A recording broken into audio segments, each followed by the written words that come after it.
Thinking Byzantine here, and today we'll be going over some news concerning Kansas City Southern, Canadian Pacific, and Canadian National Railroad.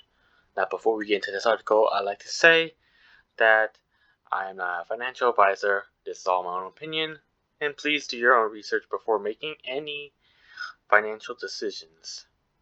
Now, let's jump right in. So, on May 13th, Kansas City Southern announced that their board of directors determined that a revised merger offer from Canadian National constitutes a company superior proposal, as defined in Kansas City Southern's agreement with Canadian Pacific. So basically, let's look at the revised proposal real quick. So in addition to the $200 in cash per share and the 1.129 shares of Canadian National stock for each Kansas City common share, let's see. So they're gonna basically pay.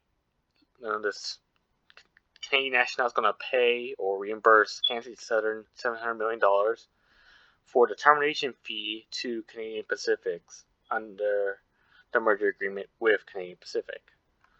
Okay. So basically, Canadian National is delighted. Canadian Pacific basically saying nothing new here, that they're not going to try to outbid Canadian National, and Canadian Pacific is probably going to have to rely on a bit of federal regulation if they want to merge with Kansas City Southern, because as of now, it seems like Kansas City Southern is favoring Canadian National's proposal over Canadian Pacific's proposal.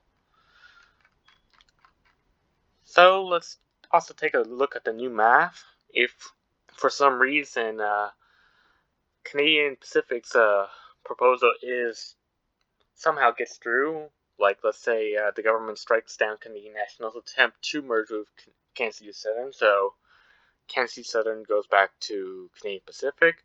Well, the deal has slightly changed in that recently Canadian Pacific had a 5-for-1 stock split.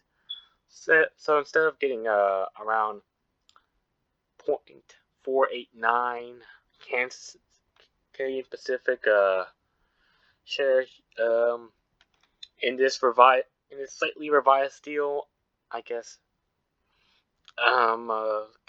Kansas City Southern stockholders will receive 2.445 Canadian Pacific shares, along with the $90 originally agreed upon. So it's the same value, it's just Canadian Pacific did a stock split. But currently, this is how a CN Kansas City Southern Railroad would look like, and it basically stretches from the Pacific coast of Canada to the East Coast, to the Gulf Coast, and all the way into Mexico. It'd be rather cool if Kansas Southern actually continues to expand in Mexico, like let's say they continue heading south.